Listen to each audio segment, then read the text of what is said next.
Welcome to the Real News Network. I'm Paul Jay. The deal that's been struck between the Greek Prime Minister Syriza and the czars or leaders of the Eurozone has caused shock in Greece, disappointment, and some people relief. They're now going to get some more euros out of their banking machines. The Greek left, some are saying, well, that's what we expected. Others are in mourning, as one person told me. We're going to now go to Athens and talk to a young activist who's been lives in New York most of the time, but she's been in Greece for a while, and she's of Greek descent. Now joining us from Athens is Nantina Vgontzas. She's a sociology PhD student at New York University, focusing on political economy and social movements. She's a member of the UAW Graduate Student Organizing Committee and involved in AKNY Greece Solidarity Movement in New York. Thanks very much for joining us, Nantina. Thanks for having me. Now, just to sort of orient people, you're an activist, and your activism, one could say, is to the left of most of Syriza.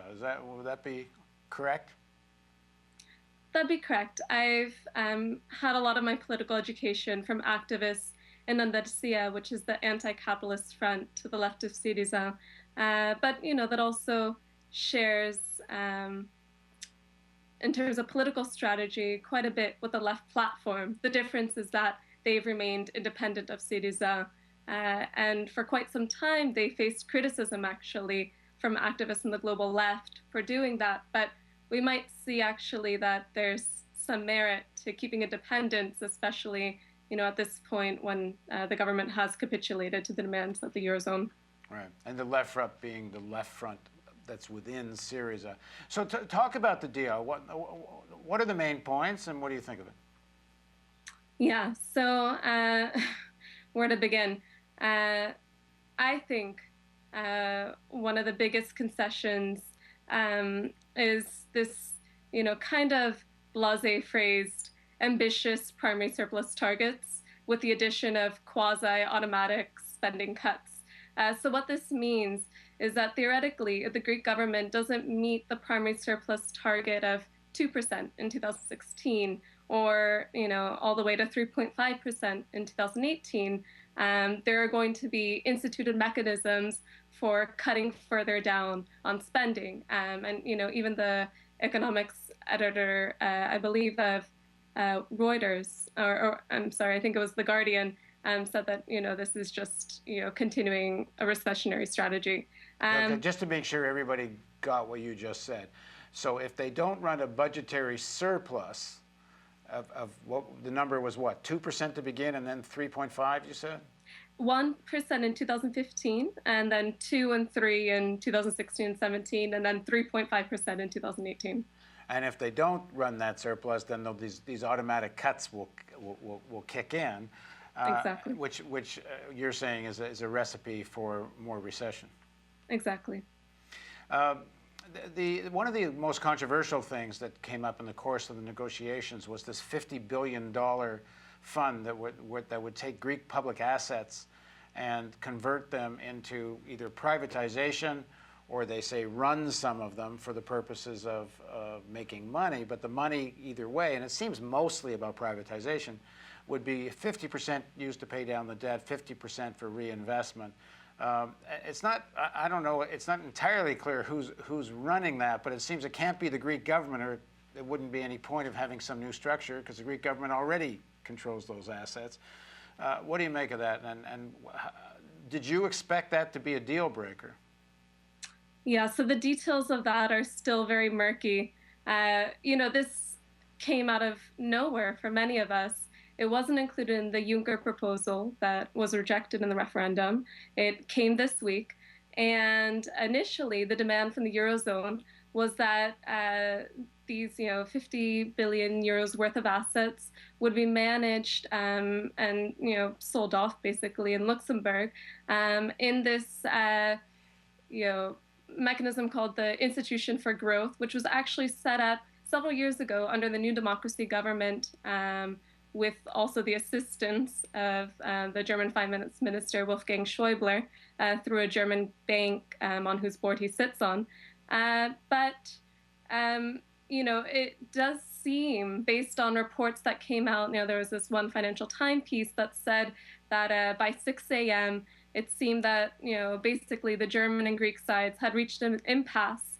And had it not been for certain mediators, this might have been a deal breaker. And so at that point, these sleep deprived leaders, went through 10 iterations of what this fund would actually look like. And for now, it seems that it's as you described. But again, we won't know what the final part is. But it really, to be added so late in the game, I interpreted it, to be honest, of course, there are very real material consequences to it. I think it's going to ensure fully the privatization of the port of Piraeus, but more symbolically, it's adding humiliation to the defeat. Because you have essentially some form of loss of sovereignty over how these Greek public assets are going to be disposed of. Right, exactly. The reaction, first of all, of people in your circles describe, and what do you think generally public opinion? Lots of disappointment, frustration, confusion over why the referendum was held. If, at the end of the day, the government was going to concede. I think my interpretation of the past 5 months is that people were voting for an anti-austerity platform with, of course, the implicit concession that maybe they wouldn't be able to get everything that Syriza was calling for, especially with its Thessaloniki program, addressing the humanitarian crisis of 5 years of austerity. We would hear things like, okay, if they can get 5 of the 15 things that they're aiming for, we understand that this is a tough battle. And so as the negotiations were going on, as the Eurozone was applying, further pressure through liquidity asphyxiation, people thought that it was headed in that way. And I got here in late May. And, when you would ask people on the ground, a lot of the people who I talked to, and, this is mostly in working class neighborhoods, that's where I do my field work near the Port of Piraeus, they didn't want the government to go back. And, I'd also been in events where Syriza leadership was speaking, and they were being told, don't go back on your promises. And then, the officials would ask, well, what do you want us to do? And people would say, we want some form of confrontation or even, rupture, some people would say.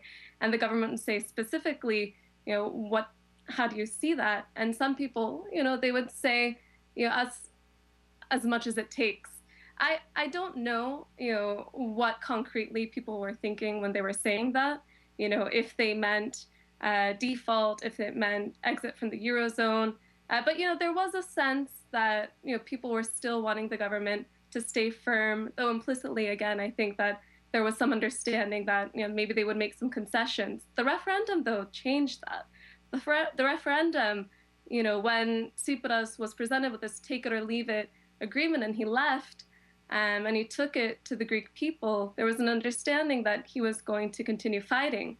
But based on reports, even from the former finance minister Varoufakis, where he says that, he entered the prime minister's office after the resounding 62% no victory, elated, and instead came to a very somber atmosphere, which meant that the government didn't want to go toward a more confrontational or ruptural scenario, that, in effect, they were going to capitulate. This isn't, I think, something that people were expecting. What do you make of the reports that they were actually hoping for the yes vote to accept the proposals from the Eurozone? The government was actually hoping that side would win. It would make their life easier. I don't know. There's a lot of speculation as to what exactly they wanted. I think that because the government was so persistent in a strategy that was exhausting itself very early on, and wasn't willing to consider a plan B, which would include anything from internal default within the Eurozone to exiting the monetary union,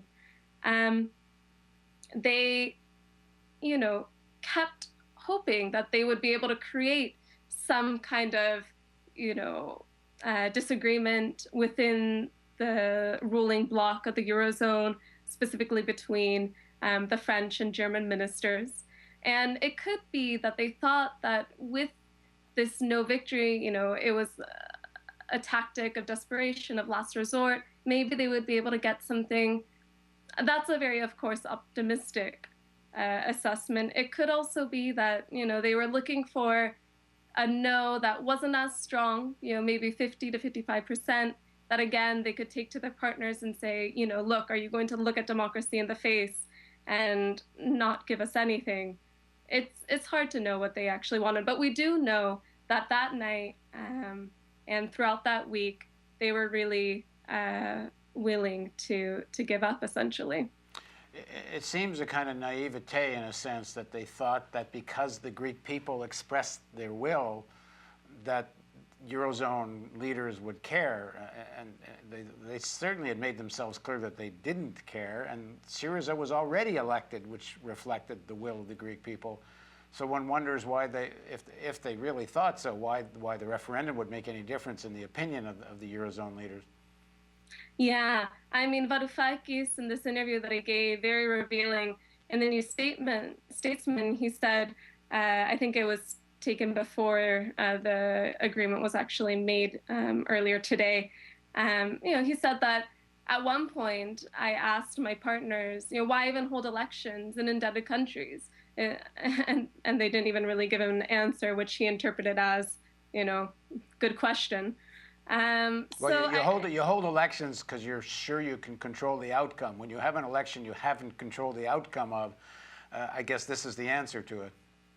Yeah, and you could say that when Syriza was elected in January 2015, there was a sense in at least the domestic ruling class that they could control the consequences of that outcome. I don't know if you remember, but there were some interviews made, by very, wealthy, influential people in the country, including, an energy oligarch, Mytilineos and Bloomberg News, soon after the election results. And they asked him if he was concerned, and he said, no, this government might actually bring us the stability we're looking for, and then we're going to have, stable business conditions, better investment. It could be that they thought that people would be placated enough that they could get maybe some version of austerity light and continue with business as usual. And one of the arguments that's being made is that this is as good as they could have done, that the Greek people weren't ready to leave the Eurozone. That no vote didn't represent a vote for leaving. It just represented a vote, as you said, to keep fighting. But there was no way to win this fight, and that it's better for this austerity plan in the final analysis to be managed by people like Syriza than managed by others. That seems to be the argument that's defending this situation, and that one's being overly critical if you think that Tsipras should have walked from these negotiations because there was simply nothing to walk to. Yeah, I think that's a very tricky argument. And we can look at the final hours and we can agree that his options were quite constrained and his lack of preparation made it almost inevitable that he would agree to the terms that he ended up agreeing to. But if we look, at the Greek political process in a bit of a broader sense, if we think about the conditions under which Syriza emerged electorally as a fighting contender in 2012, those were times when, there was a sufficient level of insurgency on the ground. There was a level of conversation in Greek society as to what the options could have been moving forward. I understand the arguments that at that point, people weren't ready. They hadn't expressed their own will to leave the Eurozone. But I think, as you're a rising central political actor, you can start putting these arguments, just opening the conversation. And the leadership never wanted to open that conversation, even when they entered power, even as it seemed that their strategy was being exhausted. There's a very telling moment when in that interview with the New Statesman, Varoufakis says, look, we did take into account contingency measures, and we had a secret group of 5 people in January who were working on a plan B if it came to that. But the problem is that, one, you have to keep this secret, so it's difficult to expand it to an actually viable operation that's implemented by, say, 500 people in the country, if it were to be actually implemented. But then, and I can understand that argument, but then he kind of waffled and he said, and we didn't have a mandate for that, so of course we couldn't expand to the 500 people.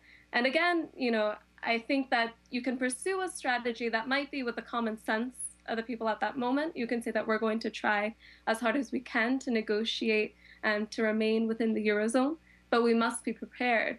And the results of the February 20th deal showed that they weren't prepared. Varoufakis' own statements showed that they weren't prepared. I think the fact that they weren't prepared was more out of their own strategic obstinance and that could be easily justified over and over by popular will. Well, from Varoufakis has written that he was quite committed to the stabilization of European capitalism, and it seems, in the final analysis, seems pretty clear it was naive to think they could have some rational, persuasive powers over European finance. Right. I mean, I'm still going back to 2012 because I think that was a very critical period.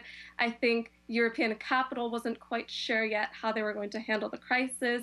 They felt under threat, and it's actually it's quite funny looking back in a tragic sense. The Wolfson Economic Prize, which is second to the Nobel Economic Prize, was won by a team of HSBC economists who actually drafted, as they called it, a practical guide for exiting the Eurozone. And they had a country like Greece, a weak member of the Eurozone, in mind when they drafted it. And at that same time, people like Vgontzas were also arguing for those kinds of solutions, whereas Varoufakis was very committed to that. And again, in that interview with the New Statesman, he said that when he met Varoufakis, back in 2010, 11, when he met Tsipras, Tsipras himself wasn't, quite firm on the euro versus drachma position. So it might be that Varoufakis actually had quite of an influence on, not just Tsipras' own thinking, but the political strategy of his party. So again, I think it was a bit of a loose question at that point. It seems to me the roots of this go back to the election campaign itself. That if Syriza had campaigned saying, we are going to do everything possible to achieve a dignified, reasonable, moderate deal within the Eurozone that we possibly can, but also say to the Greek people, but if it's impossible, we will create the mechanism to leave. And then if the truth is they couldn't get elected by saying that, if people were so freaked out at the thought of leaving the Eurozone that they wouldn't elected Syriza, well, isn't it better not to get elected then? Yeah, I agree.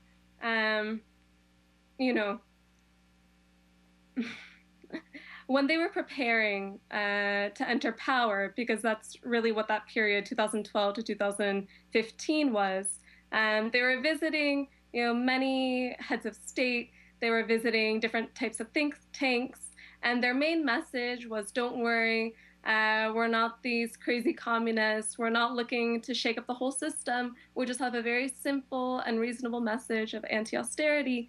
And so, they also went to the Brookings Institute. They went to bankers in London. And I just, and over the course of that time, their initial message back in 2012, which was no sacrifices for the euro, ended up, evolving into this, we're moderates. We want to stay in the Eurozone, adding, the Varoufakis flair. We want to actually, make the Eurozone better. We want to save capitalism from itself. And so it kind of spun into that narrative, which I agree, it set itself up for something that wasn't possible given the balance of forces in Europe at this time, which are quite right-wing. One of your research studies is about the rise and growth of the right wing in Greece. the working class, to a large extent, voted against the Eurozone proposal. What do you think happens next with the Syriza? You would think a great disillusionment in what they promised. How will this affect the politics, and does it in any way strengthen the right? Well, as you said in the beginning, there's a great sense of disappointment and frustration today in Athens, but I don't think the left feels fully defeated. And I think, this is in large part due to dissidents within Syriza and outside it.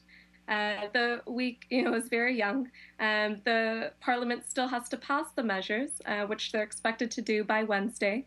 And there have already been mobilizations called for them. The Public Sector Trade Union Confederation, ADEVI, held a meeting today. And this was a result of interventions by leftist unionists over the course of this period. And the result was the calling for a general strike on Wednesday. And it could happen even sooner if the measures are to be pushed sooner, but that's unlikely.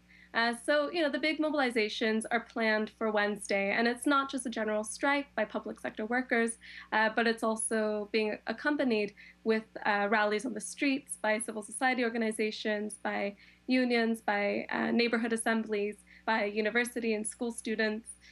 So we'll see.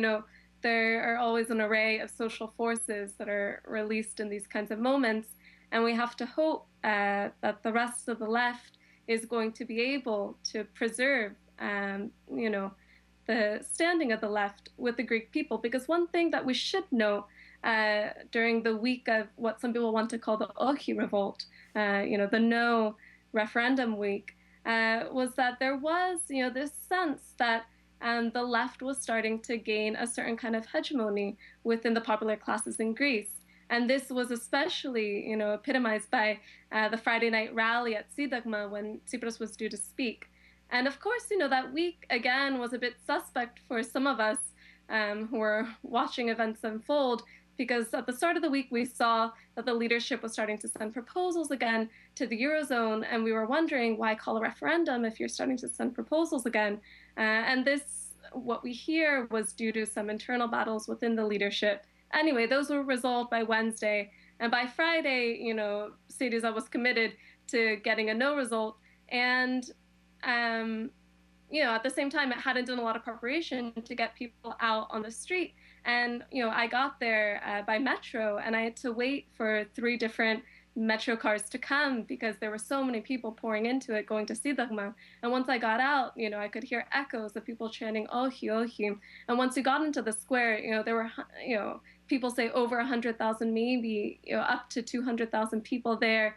And it was a very different kind of demonstration than the kind that I've been to in Greece, which are usually against the government or against some other kind of government. This was a rally, a political rally in favor of the government. And, people were really cheering on Tsipras, not only Tsipras, other parts of the Syriza leadership, Zoe Kosotopoulos, who's the president of parliament. And, just based on the people who I talked to there, and they all came from mainly, popular neighborhoods. And, I asked them if they were organized, and most people said they weren't. They just support the government in this difficult moment. So you could say that at that point, the left was starting to achieve, kind of the trust of people. And the worry is that it's going to lose it very quickly. Again, I think that there are parts of the left that can show that they are willing to fight against this new memorandum, because that's what it is, who are willing to continue to fight, to continue fighting against austerity. And we have to hope that, people are going to take note of those efforts. But again, of course, there is the specter of the far right. And the far right, of course, plays it's an anti-systemic force, it's a populist force, but at the same time, it's supported by quite a few interests, ranging from small to large capital. And you might think that at this point, various parts of the right, from the center to the far right, are going to try to take advantage of the situation. It's very fluid at this point. It's difficult to tell. All right, thanks very much for joining us, Nantina. Thanks for having me. And thank you for joining us on the Real News Network.